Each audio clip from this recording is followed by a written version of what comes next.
दुनिया में कुछ हादसे ऐसे भी होते हैं जिनका असर पूरी दुनिया पे पड़ता है। ऐसा ही एक हादसा हुआ था चेरनोबिल में, जिसे कि आज तक का सबसे बुरा और सबसे बड़ा न्यूक्लियर डिजास्टर मानते हैं। तो आखिर क्या हुआ था चेरनोबिल में? आज हम इसी के बारे में जानने वाले हैं। So let's start ever watch.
छब्बीस अप्रैल की रात एक नॉर्मल रात थी।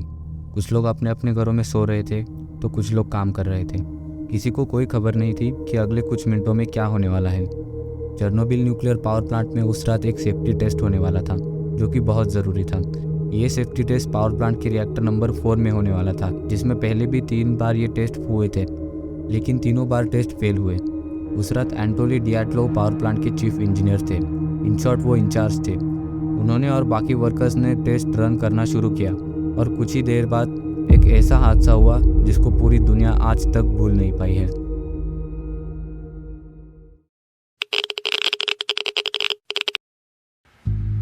हमारी डेली डे लाइफ में इलेक्ट्रिसिटी की बहुत ज़रूरत होती है और यही इलेक्ट्रिसिटी प्रोवाइड करते हैं power plants. Thermal power plant जो कि कोल पर चलते हैं बहुत पोल्यूशन करते हैं। इसी का सोल्यूशन था न्यूक्लियर पावर प्लांट। दोनों पावर प्लांट स्टीम की मदद से एक टरबाइन घुमाते हैं और उससे इलेक्ट्रिसिटी जनरेट होती है। बस हीट जनरेट करने के लिए थर्मल पावर प्लांट कोल का यूज़ करता है और nuclear power plant nuclear fusion का।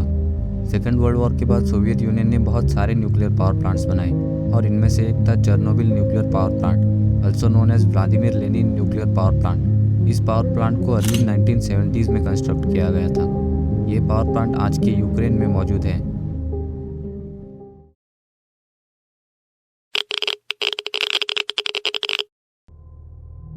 अगर पावर प्लांट में ही पावर कट हो जाए तो पावर प्लांट कैसे काम करेगा? इस चीज़ का सोल्यूशन चेरनोबिल में था, जो कि थे बैकअप डीजल जनरेटर्स। किसी पावर कट सिचुएशन में ये जनरेटर्स पावर प्लांट को बिजली प्रोवाइड कर सकते थे, लेकिन एक प्रॉब्लम थी। डीजल जनरेटर्स को शुरू होने में 1 से 2 मिनट का टाइम लगता था, तो इतने टाइम में इलेक्ट्रिसिटी कहाँ से लाई जाए? आंसर था खुद power plant. Power cut situation में भी पावर प्लांट में थोड़ी स्टीम बाकी होती थी, जो कि 1 से 2 मिनट की बिजली जनरेट करने के लिए काफ़ी थी, और उस टाइम में डीजल जनरेटर्स भी शुरू हो जाते। Problem solve. 26 अप्रैल को रिएक्टर नंबर 4 में यही टेस्ट होने वाला था, ताकि फ्यूचर में कोई प्रॉब्लम ना आए।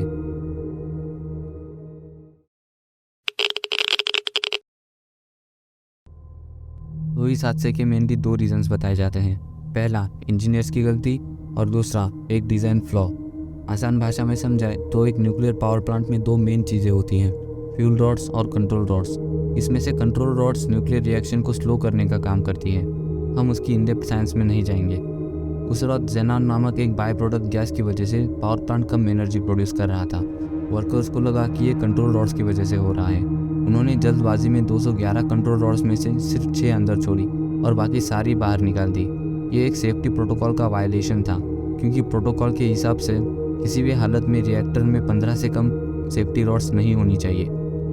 इसी वजह से न्यूक्लियर फ्यूजन अचानक से बढ़ गया और न्यूक्लियर रिएक्टर के लिए ढीलने लग गई। पूरे पावर प्लांट में जैसे कोई भूकंप आया हो। इसे देखते हुए वर्कर्स ने इमरजेंसी स्टॉप का बटन दबा दिया।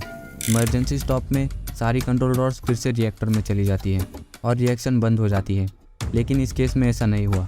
यहीं पे सामने आया रिएक्टर का एक डिज़ाइन फ्लॉ। चेरनोबिल में जो रिएक्टर यूज़ हो रहा था वो था RBM के 1000। इस मॉडल में कंट्रोल रॉड्स तो बोरॉन की बनी थी, लेकिन उनकी टिप ग्राफाइट से बनी थी, और ग्राफाइट न्यूक्लियर रिएक्शन को स्पीड अप करने का काम करता है। जैसे ही इमरजेंसी स्टॉप का बटन दबाया गया, सबसे पहले कंट्रोल डॉट्स की टिप रिएक्टर में घुसी, जिसकी वजह से रिएक्शन और स्पीड अप हो गया।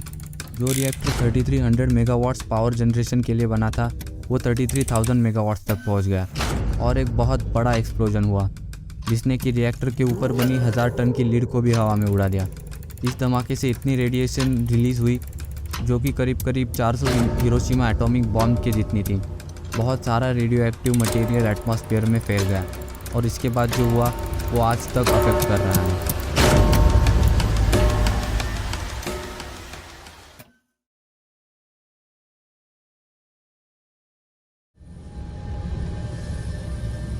What is the cost of lies?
There has been a nuclear accident in the Soviet Union, and the Soviets have admitted that it happened. The Soviet version is this.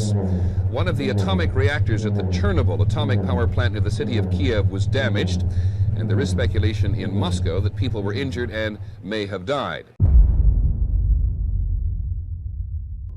इस धमाके की वजह से 2 लोग instantly मारे गए।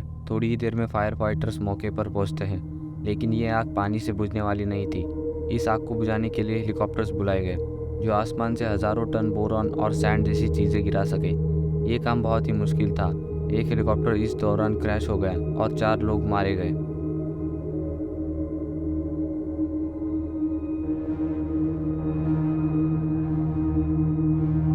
इस आग को काबू में लाने के लिए 10 दिन लग गए।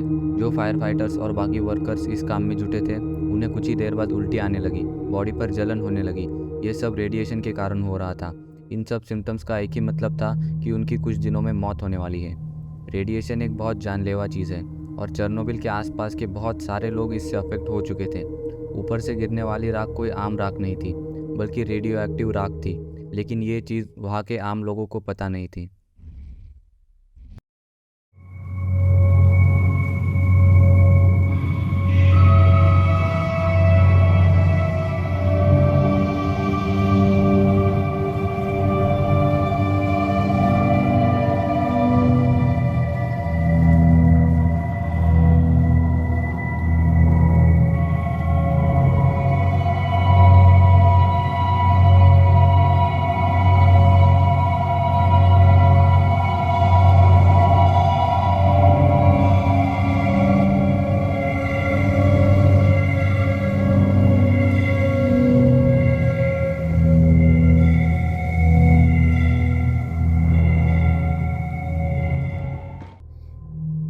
ब्लास्ट की वजह से बहुत सारा radio active material power plant में फैल गया था। उसे क्लीन करने के लिए पहले तो रिमोट कंट्रोल्ड रोबोट्स को बुलाया गया, लेकिन रेडिएशन की वजह से वो रोबोट्स काम करना बंद कर देते थे। इसलिए फिर वर्कर्स को बुलाया गया, जिन्हें लिक्विडेटर्स कहते थे। एक लिक्विडेटर सिर्फ 90 सेकंड तक काम कर सकता था, वरना उसकी जान चली जाती। 1986 से लेकर 1987 तक 2 लाख लिक्विडेटर्स ने यहाँ काम किया। सोवियत यूनियन ने इस हादसे को बाकी दुनिया से छुपा कर रखा था, लेकिन रेडियो एक्टिव डस्ट पूरे यूरोप में फैल चुकी थी और स्वीडन के मॉनिटरिंग स्टेशंस ने ये नोटिस किया और कहा कि ये चेरनोबिल से आ रही है। 28 अप्रैल 1986 को इस हादसे को पब्लिक किया गया। पावर प्लांट के आसपास रहने वाले लोगों को भी ये बात 2 दिन बाद पता चली और सारे लोगों को रीलोकेट किया गया। 2 मई 1986 को इस पावर प्लांट के आसपास 30 किलोमीटर का एक एक्सक्लूजन जोन डिक्लेयर किया गया। इस जोन में इतना रेडियो एक्टिव मटेरियल फैल चुका था कि उसकी वजह से यहाँ के पेड़ भी रेड कलर के हो चुके थे। उस एरिया को आज भी रेड फॉरेस्ट बुलाया जाता है। ये एरिया रहने लायक बचा ही नहीं था। कहा जाता है कि यहाँ के जानवर भी रेडिएशन से कंटेमिनेटेड हो चुके थे, इसलिए कुछ लोग बुलाए गए जो इन जानवरों को ख़त्म कर सके, चाहे वो पालतू हो या जंगली। सारे जानवरों को मारकर उन्हें कंक्रीट के नीचे दफनाया जाता था।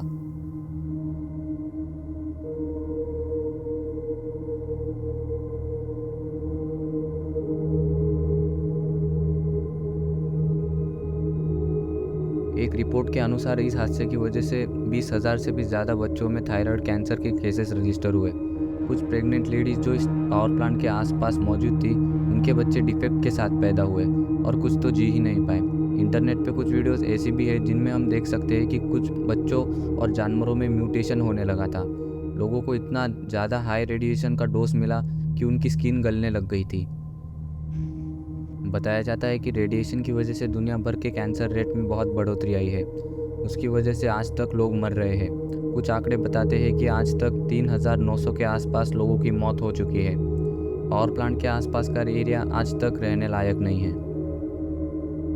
वैलेरी लेगसोव, जो कि एक केमिस्ट थे, वो इंचार्ज थे चेर्नोबिल को क्लीन अप करने के लिए और यह हादसा क्यों हुआ इसकी जांच करने के लिए। कोर्ट में उन्होंने ये बताया कि रिएक्टर में एक डिज़ाइन फ्लॉ था और ये सरकार की जिम्मेदारी है। इस वजह से उन पर बहुत प्रेशर पड़ने लगा। आखिर 27 अप्रैल 1988 को रात के ठीक 1:26 को उन्होंने रस्सी से लटककर अपनी जान दे दी। ये एग्जैक्ट वही टाइम था जब 1986 को चेर्नोबिल में ब्लास्ट हुआ था। 2019 में पावर प्लांट के ऊपर एक स्ट्रक्चर बनकर तैयार हुआ जो कि रेडियो एक्टिव मटेरियल को कंटेन करने के लिए बना था। इस पूरे डिज़ास्टर की कॉस्ट $235 बिलियन पड़ी। चेर्नोबिल न्यूक्लियर पावर प्लांट को 2028 तक पूरा डिसमेंटल किया जाने वाला है, लेकिन फिर भी लोग इसे कभी भूल नहीं पाएंगे।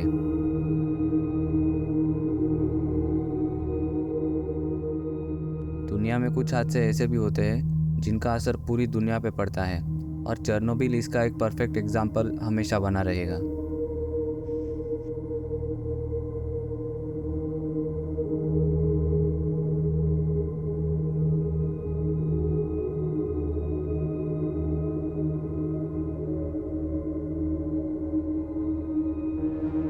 वीडियो पसंद आई हो तो make sure to like and subscribe. Until then, keep ever watching.